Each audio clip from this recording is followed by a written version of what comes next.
The story kicks off as Hikaru spots a powerful beam of light shooting out from a building. Alarms blare inside, and the guards are freaking out after realizing something seriously important has been stolen. The thief is named Aki, and she makes an acrobatic escape, but the guards catch up to her on the roof. But Aki's no ordinary thief, she's a mecha Yude host. So she whips out her weapon and starts taking them down, but they're packing anti-mecha Yude gear. Despite her best efforts, she's captured and another host steps in, ready to reclaim the stolen cube. Aki's mecha Yude isn't staying quiet, it speaks up insulted by how poorly its kind is treated. The blue-haired guy couldn't care less, seeing mecha Yude as nothing more than tools for humans.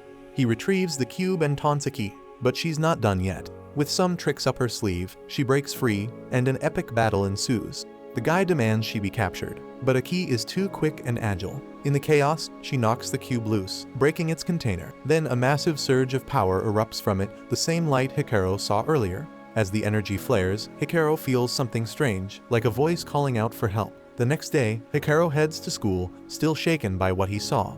On the train, he suddenly has a panic attack and tries to rush back home, but his friends show up, unknowingly stopping him. Nearby, Iki is getting scolded for all the chaos she caused. She's told the cube is still somewhere nearby, and she promises not to mess up again. Later, we see Hikaru telling his friends about the strange voice he heard and the bright light from the night before. He explains that after getting a closer look, the building exploded. He even recorded it on his phone, but for some reason, the video shows nothing. Hikaru also mentions seeing something bright fall nearby, but that's not in the footage either. His friends don't believe a word of it, dismissing his story as some weird dream. They mock him for believing in ghosts. But then out of nowhere, Hikaru hears the voice again, and he's left in shock. Hikaru charges toward the mysterious voice, only to be stopped by some badass cop who warns him he's nearing a restricted area. The cop tells him to go home, but then just leaves him there like it's no big deal. Ignoring the warning, Hikaru hears the voice again, crying out for help. Something inside him snaps, and he dashes into the restricted zone, desperately searching for the source.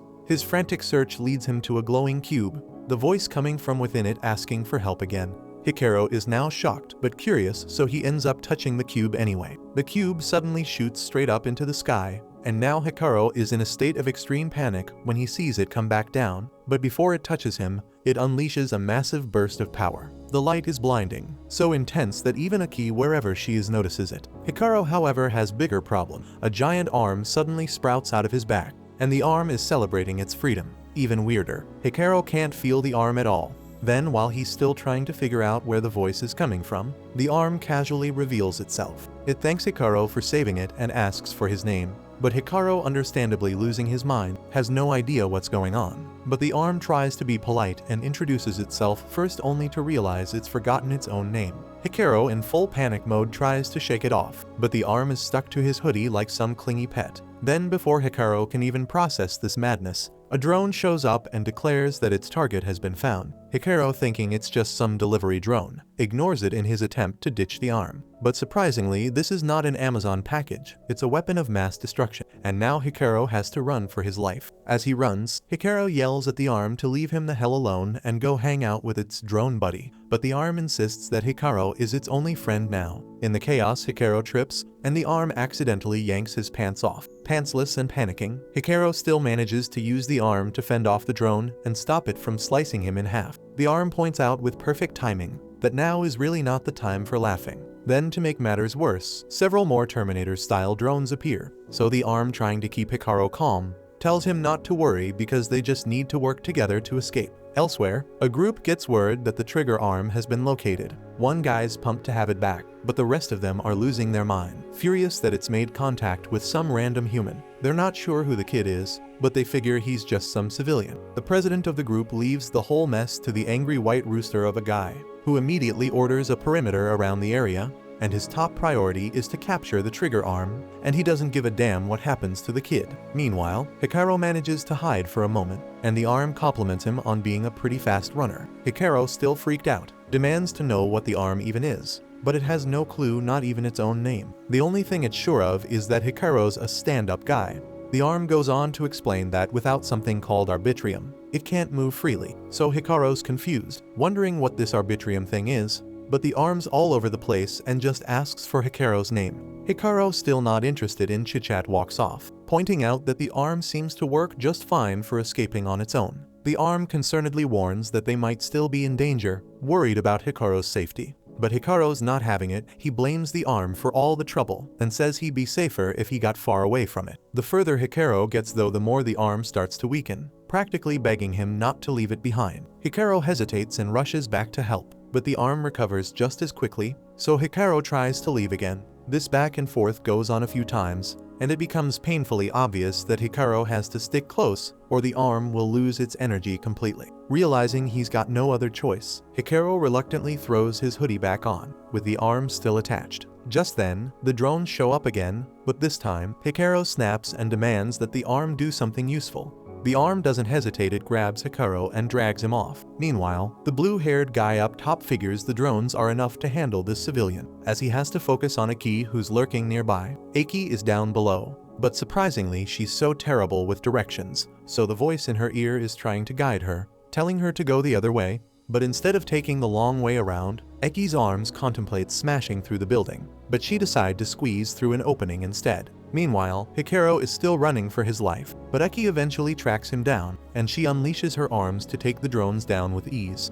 Aki calls Hikaru's arm Alma and threatens it, warning that if it moves, she'll end it right there. Aki's arms remind her she's supposed to read some script to put her targets at ease, but they're rudely interrupted by the blue-haired guy, who's itching for revenge after last night's events. He ends up bickering with Aki's arms, of all things. Alma then points out a way for Hikaru to escape, and since Aki can't chase them with her arms out, Hikaru takes the chance. The drones of course keep coming after him, and Aki's anger skyrockets. Hikaru's already regretting the hell out of ever stepping foot in this restricted area, and the terror is written all over his face. Alma, seeing the mess he's dragged Hikaru into, tells him to just leave him behind. Everyone's gunning for them, and Alma doesn't want Hikaru caught up in it any longer. Hikaru hesitates because if he leaves, Alma will lose all his strength, and this moment shows just how kind-hearted Hikaru really is.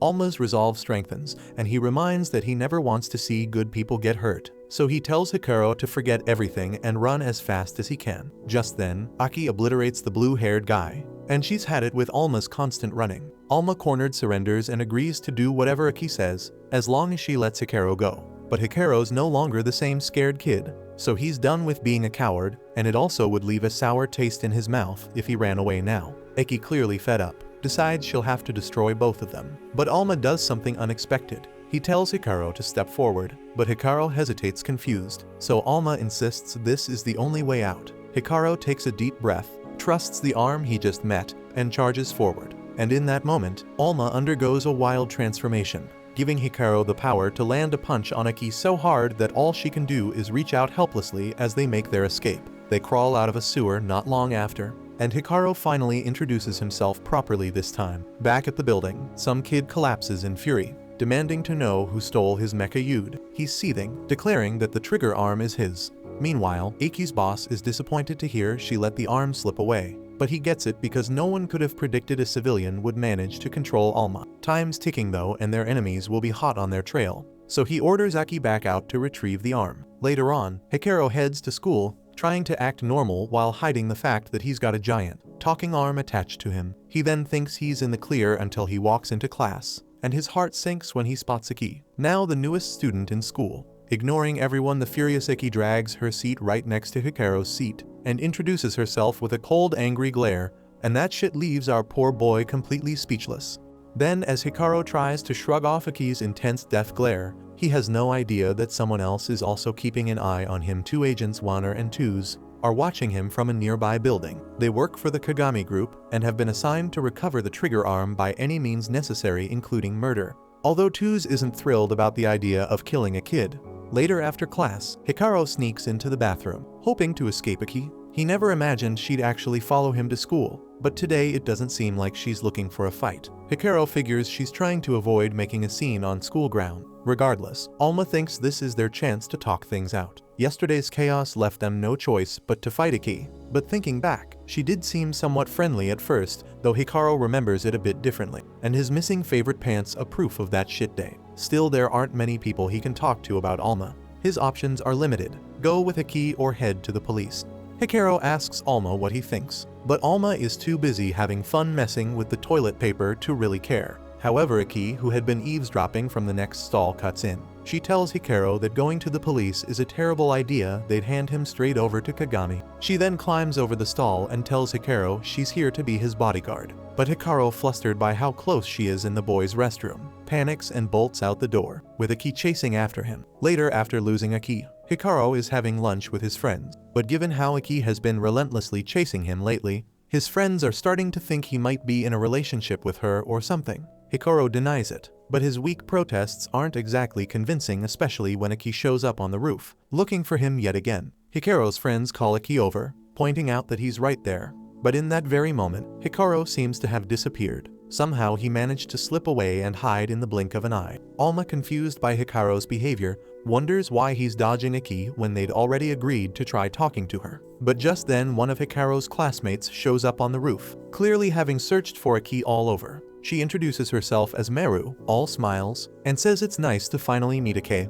But Aki's reaction is not exactly warm and fuzzy. Meru, being as cheerful as ever, mistakes Aki's cold expression for nerves. After all, she's the new kid. So by trying to make things less awkward, she offers Aki a tray of cookies as a welcome gift. Hikaru braces himself, half expecting Aki to blow up, but to his shock, Aki seems completely mesmerized by the cookies, and without a second thought, she grabs a fistful and shoves them into her mouth. Meru, a little taken aback by how fast Aki inhaled the cookies, is happy her gift was appreciated. She then asks if they can be friends, and Aki, still chewing, casually says she doesn't mind. Watching this unfold, Hikaru is stunned because Aki seems way more normal than he had initially though. But that doesn't mean he's about to strike up a conversation with her. So he slips on his noise-canceling headphones and decides to nap his way through the rest of the day, hoping to avoid her. Meanwhile, as Aki continues devouring the cookies, Meru starts asking about her relationship with Hikaru. That's when Aki suddenly remembers she was supposed to be looking for him this whole time.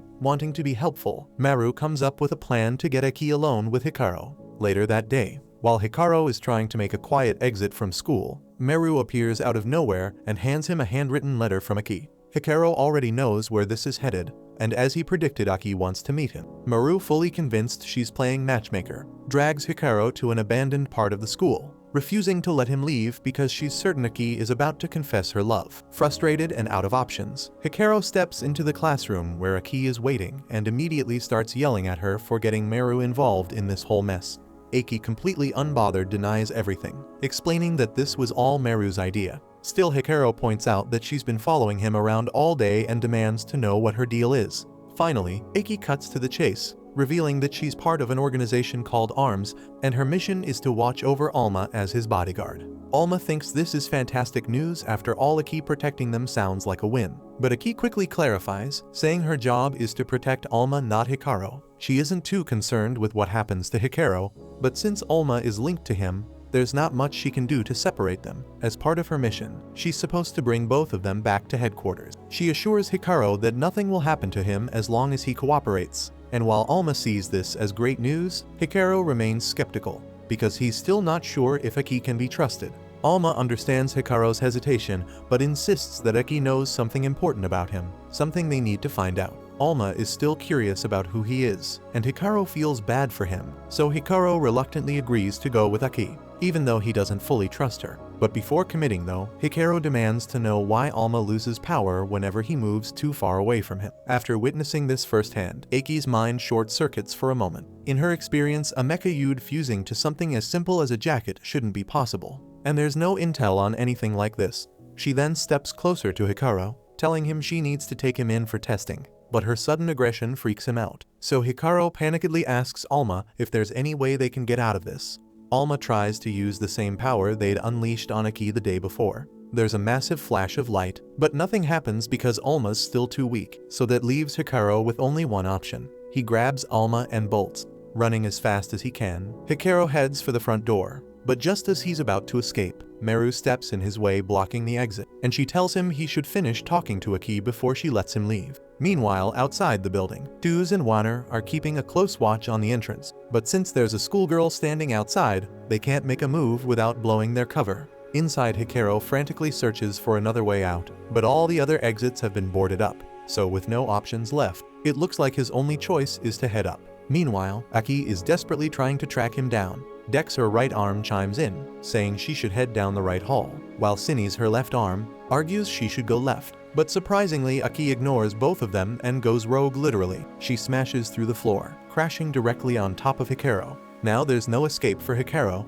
but Aki can't wrap her head around why Hikaru's running when he literally spared her life just yesterday. Hikaru then tries to explain by saying that he could never kill anyone, but Aki's not hearing it anymore. She's convinced he's up to something shady, using Alma as part of his scheme. Alma tries to defend him, claiming Hikaru's not the bad guy here, but Aki's too far gone in her suspicions, so Alma tries to use his powers to protect Hikaru. But when Alma's powers fail to activate again, Aki takes it as undeniable proof Hikaru isn't bonded with Alma, so her mind's made up that Hikaru's gotta go, and she's ready to end it all to protect Alma. But of course, this is when Meru bursts in, drawn by all the noise. And wouldn't you know it, she catches a glimpse of the scene and immediately jumps to the wrong conclusion, thinking she's interrupting a private moment, so she awkwardly turns around and leaves without a word. And as soon as she's gone, Eki moves in to finish the job, but Hikaru's already vanished, forcing her to start the hunt all over again. Once Eki's out of sight, Hikaru quietly gets to his feet and tries to slip out through the front door, but he's stopped by Wanner, who's now wearing one of those Kagami group uniforms, instantly putting Hikaru on high alert. Wanner casually says he needs Hikaru's help, but seriously, after the Kagami group nearly killed him with drones, Hikaru's in no mood to offer any favor. Wanner then offers a half-hearted apology, claiming the drones were a mistake, but he's really only sorry they didn't finish the job, and without warning, he blasts Hikaru with a sonic cannon. It doesn't physically harm him, but Hikaru drops to his knees, overwhelmed by dizziness. Wanner then kicks the door open to give Tuz a clear shot, but like an idiot, he's blocking her view. But by the time he steps aside, Alma has already dragged Hikaru out of range. Even though Hikaru's still reeling, the danger's far from over, so he scrambles back inside, desperate to escape the nightmare. Tuz is pissed at Wanner for screwing up her shot, so she decides to stop wasting time and starts blasting through the walls, hoping to nail Hikaru.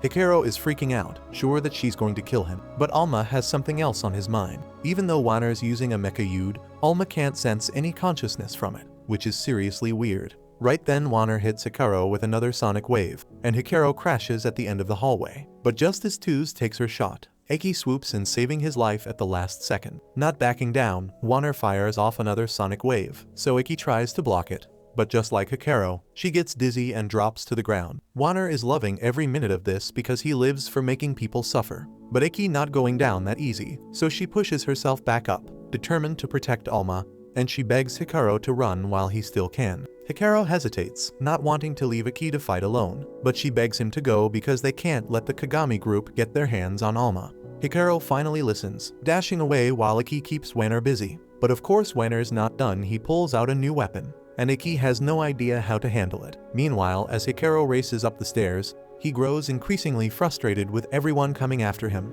Then Alma stops him and says they shouldn't leave Eki behind after all. But Hikaru reminds him that Eki told them to run to protect Alma. But Alma's not feeling it. He doesn't want to abandon her, so he leaps off Hikaru's back and punches a hole through the wall for Hikaru to escape. But when Alma tries to go back to help Eki himself, he quickly loses power because he can't move too far from Hikaru. Realizing Alma can't do anything without him, Hikaru agrees to return and help, but they need a solid plan before facing Wanner and his deadly sonic cannon. Meanwhile, Wanner manages to defeat Eki by using shackles that suppress the consciousness of Mecha Yud, rendering her helpless. He then drags her to the rooftop, where Tuz is supposed to snipe her. But to Wanner's surprise, Tuz shows up in person, frustrated with how long he's taking to finish the job. She then takes one look at Eki and mocks her for being so pathetic, barely able to contain her disdain. Sure, Tuz would love to kill her, but she has orders to bring Eki back alive. She then tells Wanner to get back inside and find Hikaru, but that won't take long because Hikaru's already coming up the staircase right toward them. Then as soon as Hikaru spots Wanner, he throws a punch.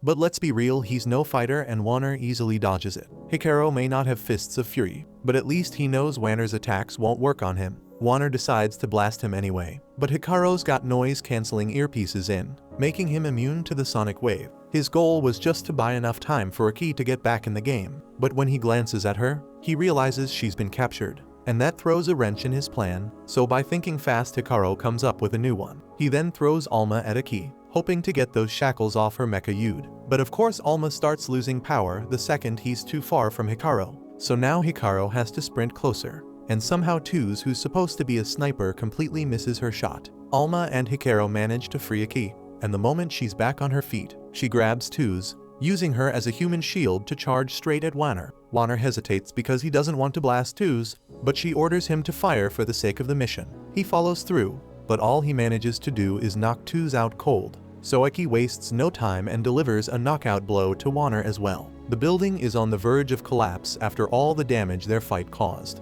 and just before it crumbles, Tuz regains consciousness and flies away, leaving Wanner to get buried in the rubble along with the others. Then we see that Aki and Hikaru make it out in one piece. But before they can catch their breath, Aki's boss from ARMS shows up, and he is not happy with the mess she made to complete the mission. They then haul Hikaru back to their headquarters, and when Hikaru finally wakes up, he's introduced to the leader of the ARMS group Algiz and his mecha youth, Fist. Algiz explains that they're in a war against the Kagami group, whose goal is to enslave all mecha youth and control them. Alma doesn't remember much about them, but Fist reveals he's actually Alma's brother, and they need his help to win this war. Alma immediately agrees to help and convinces Hikaru to join as well. But Aki and Algiz cut in, telling Hikaru that they only need Alma for this fight, so technically he doesn't have to stick around at all. Thanks for watching. Subscribe to not miss the next part.